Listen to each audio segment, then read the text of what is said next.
Bonjour tous, bienvenue à Planète Info TV. Le vendredi 7 mars 2025, le président de la République démocratique du Congo, Félix-Antoine Tshisekedi, a rencontré à Kinshasa une délégation des députés européens membres du groupe Patriotes du Rassemblement national, conduite par le député français Thierry Mariani. Les discussions ont porté sur les avancées diplomatiques visant à résoudre la crise dans l'Est de la RDC. Les sujets abordés comprenaient les sanctions contre le Rwanda, la suspension de certaines aides au développement de pays européens envers Kigali et la question de la traçabilité de minerais stratégiques. Thierry Mariani a exprimé la volonté des parlementaires européens de ne pas être complices de l'exploitation illégale des ressources congolaises en proposant des solutions techniques pour assurer une traçabilité efficace de minerais et identifier clairement leur provenance. Le député Mariani a également salué les initiatives de l'Allemagne, des États-Unis, du Canada, du Royaume-Uni et des Nations Unies concernant les sanctions contre le Rwanda, appelant l'Union européenne à prendre des mesures similaires pour soutenir la RDC face à l'agression dont elle est victime. Je vous laisse suivre la vidéo et vous retrouve juste après, mais avant cela, je vous demande de vous abonner à notre chaîne et n'oubliez pas de liker et de commenter. Ok, c'est bon, alors let's go. Le Parlement européen suit de près la situation sécuritaire dans l'Est de la République démocratique du Congo. Ce vendredi 7 mars 2025, à la Cité de l'Union africaine, une délégation des parlementaires européens conduite par le premier vice-président de l'Assemblée nationale de la RDC a été reçue en audience par le président de la République Félix-Antoine Tshisekedi Tshilombo.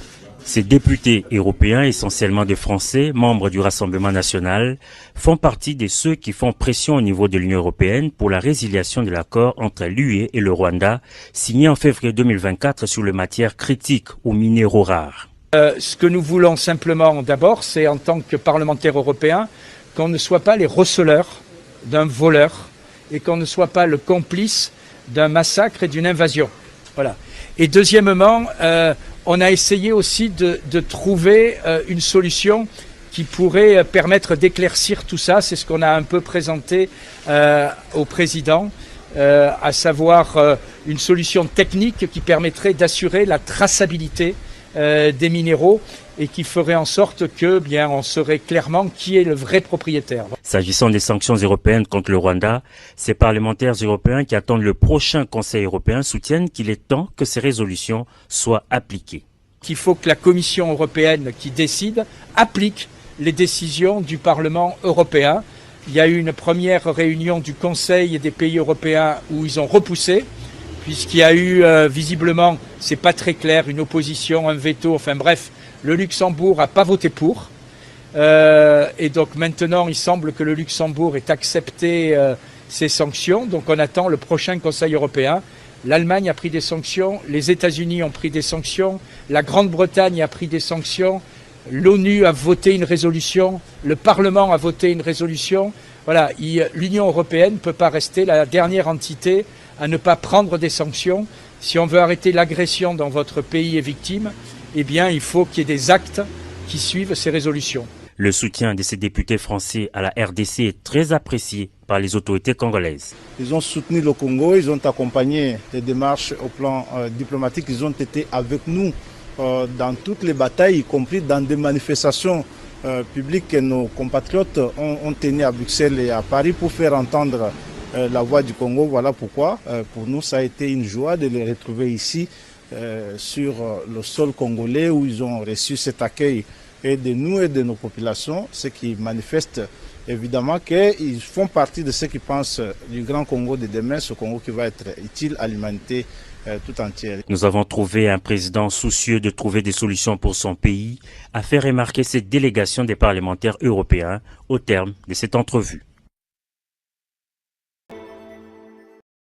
Thierry Michel, bonjour. Bonjour. La justice internationale n'a pas permis d'arrêter 3 décennies d'atrocités au Congo, a reconnu le procureur de la CPI, c'était la semaine dernière à Kinshasa. Pourquoi cet aveu ? Est-ce qu'elle a essayé? À part quelques petits poissons qui ont été jugés devant la CPI, hein, ils sont 3 dans les années 2010-2020, je ne vois pas beaucoup de poursuites qui ont été engagées et jamais sur les hautes personnalités des commandements militaires ou politiques, que ce soit du Congo, de l'Ouganda ou du Rwanda.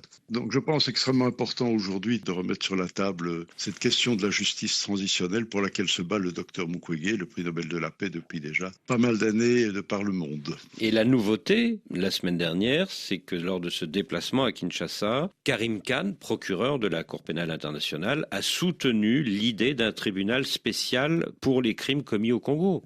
Oui, ce qui est important, c'est qu'il a dit qu'aucune partie du conflit n'a un chèque en blanc pour les crimes les plus graves relevant du statut de Rome. Aucune partie du conflit, ça veut bien dire que ce ne sera pas une justice de Congolais envers les Congolais, mais que ça va toucher évidemment tous les acteurs des crimes commis depuis 30 ans, dont évidemment les pays voisins et les responsables des pays voisins. Alors la question évidemment est de voir si on va remonter les chaînes de commandement politiques et militaires, mais que je sache, le procureur de la CPI, Karim Khan, n'a pas froid aux yeux, puisqu'il a osé s'en prendre à M. Poutine et M. Netanyahou en Israël. Donc peut-être qu'il n'aura pas de scrupules à s'en prendre aussi à ceux qui ont été responsables des guerres en RDC. Et pour ce futur tribunal spécial, Karim Khan dit qu'il faut une approche globale qui nécessite un mandat avec plus de moyens, s'occupant de génocide, de crimes de guerre et de crimes contre l'humanité.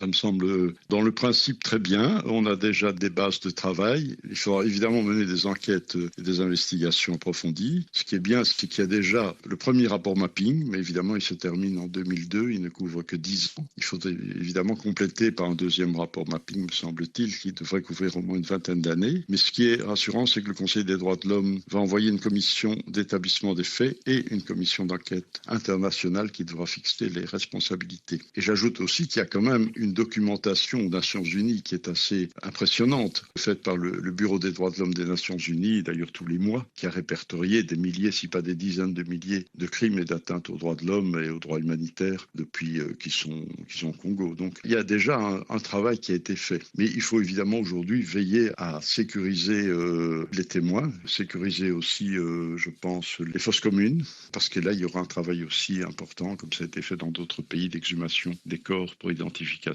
comment il était assassiné et par qui, à quel moment, bien sûr. Et avec le risque, évidemment, si ce n'est que congolais, même avec des experts étrangers, mais si ça ne reste qu'au niveau congolais, il y a évidemment le risque d'instrumentalisation politique ou bien d'éviter certaines responsabilités de certains acteurs de ces crimes qui sont toujours aujourd'hui quand même dans des postes de pouvoir militaires ou politiques. Alors en 2010, vous l'avez rappelé, l'ONU a publié un rapport sur 617 massacres classés crimes de guerre et crimes contre l'humanité qui ont été commis au Congo entre 1993 et 2003. C'est le fameux rapport Mapping. Est-ce qu'on sait, Thierry Michel, combien de personnes ont été tuées au Congo depuis 30 ans? Non, les chiffres les plus divers circulent. Mais on peut parler de plusieurs centaines de milliers de morts. Bien sûr, oui. Et de victimes, on peut parler de millions de victimes, oui. Des millions de victimes, dont plusieurs centaines de milliers de morts. Voilà, exactement. Alors grâce à ce rapport Mapping de 2010, on sait ce qui s'est passé, mais on ne connaît pas l'identité des criminels. Pourquoi? Mais quand même, on ne les connaît pas, on ne veut pas les connaître. Puisque, officiellement en tout cas. Je veux dire, c'est ceux dont le docteur Mukwege a dit avec beaucoup de pertinence lors de son discours à Oslo quand il a reçu le prix Nobel, ces personnes dont on n'ose et on ne veut pas dire le nom, n'empêche, ils sont quand même dans plusieurs rapports des Nations Unies et je vous rappelle que dans le film L'Empire du silence, que j'ai réalisé sur 25 années de tragédie congolaise, en allant dans toutes les régions où se sont passés ces crimes contre l'humanité, ces crimes de guerre et ces massacres abominables, voilà, on a quand même pu repérer par les témoignages que j'ai récoltés et établir que certains étaient des présumés coupables vraiment extrêmement sérieux qui auraient dû être poursuivis. En tout cas, ils n'ont pas été inquiétés le moins du monde. Dans votre film L'Empire du silence qui est sorti il y a 3 ans, vous identifiez notamment 2 présumés coupables qui sont des officiers congolais, le général Tango Fort et le général Rouhorim Béré. Qu'est-ce qu'ils sont devenus? Que je sache, ils n'ont pas été vraiment inquiétés. Donc, ils sont aussi dans ce cycle d'impunité parce que d'un côté, il y a l'Empire du silence qui commence à être brisé. C'est au crédit de M. Khan de briser cet Empire du silence. Mais il y a l'Empire de l'impunité et ça, c'est un un iceberg invraisemblable, une montagne à gravir, parce que c'est la culture dominante depuis tellement longtemps, depuis plusieurs décennies, politique. Dans votre film, vous mettez en cause également le général rwandais James Kabarebe. Or, il se trouve que le 20 février dernier, les États-Unis ont annoncé des sanctions financières contre lui, car il s'agit, selon Washington, d'une personnalité politique et militaire de premier plan qui a joué un rôle essentiel dans les conflits au Congo ces 3 dernières décennies. Eh bien voilà, ce qui confirme les témoignages que j'ai pu récolter sur le terrain et dont on n'avait jusqu'ici pas vraiment tenu compte. Donc c'est une avancée. Enfin, on brise ce cycle du silence et des noms commencent à être mis en exergue comme présumés criminels. En avril, dans 2 mois, donc, devrait être organisée à Kinshasa, par le président Tshisekedi, une conférence internationale sur la paix, la sécurité et la justice, où pourrait être discutée la création de ce tribunal spécial pour le Congo. Est-ce pour vous l'aboutissement d'un combat que vous menez depuis longtemps ? Quelque part oui, c'était en tout cas une des revendications du docteur Mukwege. Maintenant, il faut voir dans quelles conditions elle va se faire, avec qui, avec quels acteurs. Il faut quand même rester un peu dubitatif pour ne pas que ce soit une justice transitionnelle cosmétique et par manque de volonté politique claire, parce qu'il y a quand même encore des anciens chefs militaires et anciens membres du gouvernement qui sont quand même dans les personnes présumées responsables de certains crimes. Donc il faut voir jusqu'où on pourra aller et si ce ne sera pas instrumentalisé. Il ne faut pas que ce soit seulement un outil politique contre le Rwanda, même si évidemment il faut dénoncer les crimes commis par le Rwanda et l'occupation actuelle sans tergiversation. Mais voilà, il y a des responsabilités internes au Congo. Il faudra évidemment qu'elles soient mises en exergue. Depuis 2018, depuis qu'il a obtenu le prix Nobel de la paix, le docteur Mukwege ne cesse en effet de réclamer un tribunal spécial international pour le Congo. Pourquoi a-t-il prêché si longtemps dans le désert et pourquoi est-il enfin entendu aujourd'hui ? Il y a plusieurs raisons, bien entendu. Évidemment, il y avait la force de lobbying du Rwanda. On l'a vu en faisant cette tournée internationale avec le film. Il y a des lieux où il était extrêmement difficile, voire impossible de présenter le film. Cela a été le cas aux Nations Unies. On espérait présenter le film en avant-première pour lancer le débat et principalement au Conseil des droits de l'homme, nous semblait-il, qui était l'enceinte même où ce film devait être visionné par tous les membres de ce Conseil des droits de l'homme.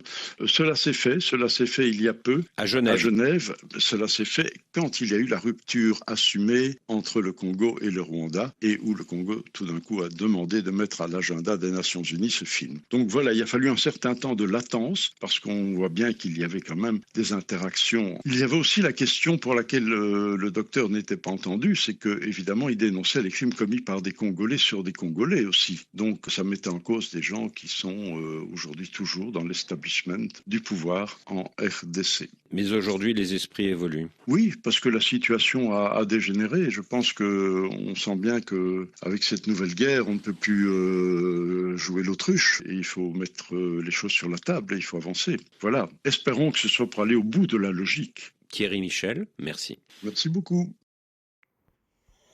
En conclusion, la rencontre entre Félix Tshisekedi et la délégation des députés européens témoigne d'un renforcement du soutien international à la RDC face à la crise sécuritaire dans l'est du pays. Les discussions ont mis en avant la nécessité des sanctions contre le Rwanda, une meilleure traçabilité des minerais congolais et un engagement accru de l'Union européenne. Cette visite reflète une prise de conscience croissante en Europe de l'exploitation illégale des ressources congolaises et de l'urgence d'action diplomatique pour soutenir la RDC. Et aussi cette émission sur RFI concernant la visite de Karim Khan, le procureur de la CPI, qui commence à briser les silences donc, au niveau international. Et nous espérons que il y a quand même une lueur d'espoir donc pour la RDC, donc avec toutes ces activités diplomatiques qui commencent à éveiller les consciences européennes et nord-américaines. Alors c'est tout pour aujourd'hui mes amis, laissez-nous vos commentaires en bas, ne manquez pas de vous abonner, de partager la vidéo, merci, à la prochaine.